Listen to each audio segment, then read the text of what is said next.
Bonjour à tous. Cette semaine, nous allons parler de l'industrie du luxe et pour ça, j'ai invité François-Henri Pinault. Bonjour. Bonjour. Vous êtes le PDG du groupe Kering, bien connu pour certaines de ses grandes marques. Vous nous en parlerez, notamment Gucci. Le marché du luxe a connu en 2016 une année qui a semblé moins mirobolante que les années précédentes où on avait vu ce métier connaître des croissances fabuleuses. On a un marché qui s'est stabilisé en 2016. Est-ce que ça veut dire qu'on a un changement structurel sur le marché du luxe aujourd'hui dans le monde ? Alors effectivement, 2016 est une année assez plate, hein, vraisemblablement zéro, entre moins 1 et plus 1% de croissance, donc un changement assez important par rapport aux années de croissance forte qu'on a connues entre 2010 et 2013. Bon, c'est pour moi plus le marché marque une pause. Mais les ressorts de la croissance du marché à long terme sont toujours là. C'est des ressorts démographiques. On a quand même des classes moyennes, en particulier asiatiques, qui continuent à progresser en termes de pouvoir d'achat et dont l'attirance vers les produits de luxe reste très très forte. Donc c'est un facteur de croissance du marché très important. Et on a des nouvelles générations qui arrivent, donc des nouveaux clients qui arrivent, qui ont là aussi une approche du luxe qui est différente. Les fameux millennials, c'est 18-34 ans, qui aujourd'hui représentent une part importante du marché du luxe et qui ont une approche à la fois au travers des supports digitaux et au travers d'une quête de sens très importante, donc qui ont une approche du produit de luxe très différente.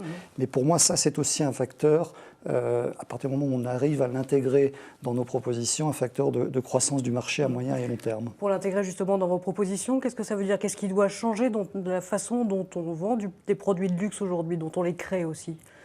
Écoutez, j'ai une vision, et on développe chez Kering une vision d'un luxe moderne, d'un luxe un peu plus audacieux. C'est-à-dire qu'on ne se contente pas d'avoir un héritage fort dans nos marques, d'avoir un savoir-faire artisanal exceptionnel, ça c'est des prérequis pour le luxe évidemment, mais on a la conviction qu'un contenu créatif très fort est indispensable. Et cette première quête de sens est aussi liée à ce contenu créatif. Donc il faut au travers de nos produits, et au travers aussi de nos images, une sincérité, une authenticité du propos forte, et encore une fois un contenu créatif le plus fort possible. Le luxe, il a aussi beaucoup vécu, j'allais dire, sur la mondialisation, à la fois la mondialisation du tourisme, puisque les flux touristiques sont un facteur important de votre métier.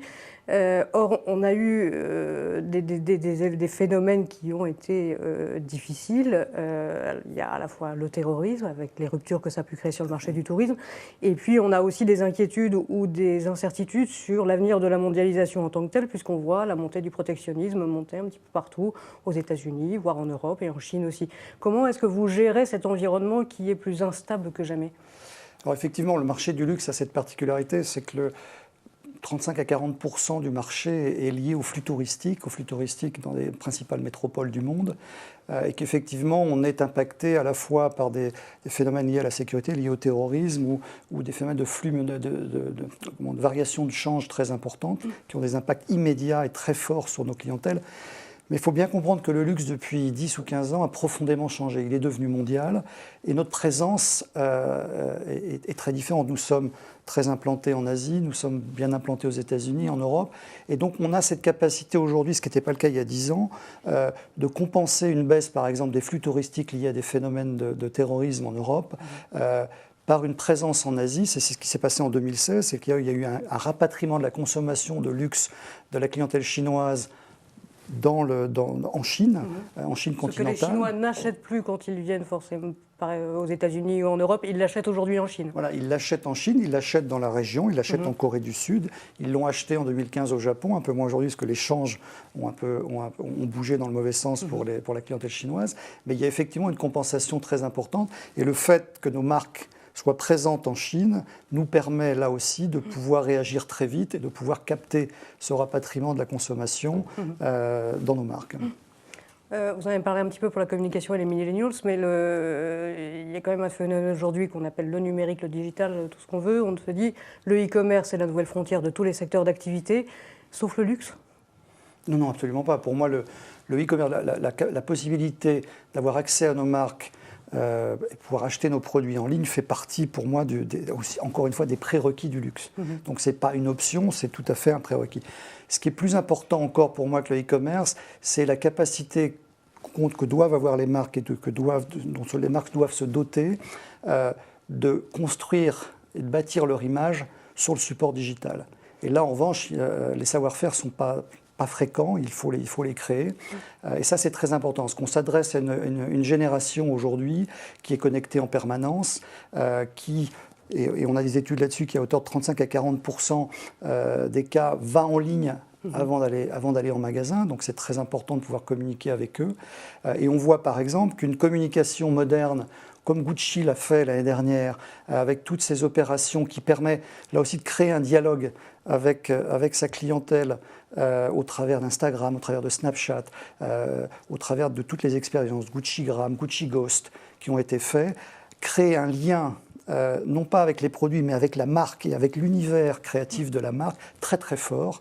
Et aujourd'hui, les millenniums, donc les 18-31, représentent chez Gucci pratiquement la moitié du chiffre d'affaires. Oui, c'est considérable. Et ça, c'est vraiment intimement lié à votre capacité en tant que marque à vous connecter avec cette génération-là, et en particulier sur les supports digitaux. Une dernière question, votre groupe communique beaucoup aussi sur les aspects de développement durable. Est-ce que c'est uniquement un greenwashing ou un artifice de communication, ou est-ce que ça va plus loin que ça? Est-ce que là aussi c'est structurel pour vos métiers? Non, c'est d'abord lié à une vision, une conviction personnelle d'abord, et ensuite une vision que j'ai de l'entreprise moderne. Cette responsabilité environnementale et sociale est absolument clé pour les entreprises d'aujourd'hui. Chez Kering, c'est devenu un élément culturel, et pour le groupe et dans les marques. Donc là encore, ce n'est pas optionnel.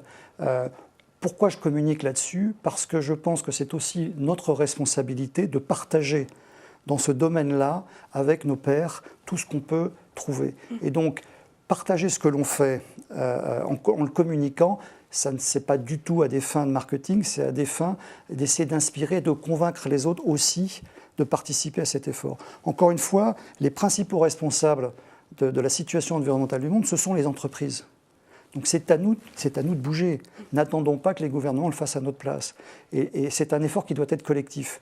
Donc ça ne sert à rien de vouloir faire des choses dans ce domaine-là en se les gardant pour soi.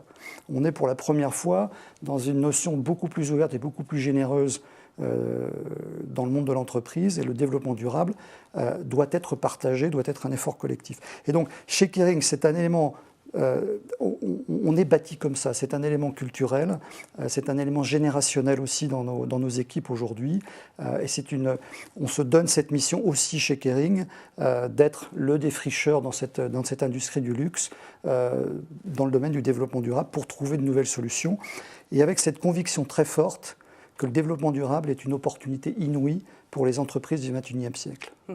Si tant est qu'on se pose les bonnes questions au bon moment. Très bien. Merci beaucoup, François Répinaud. Je vous en prie, merci. Bonne journée à tous. Merci, au revoir.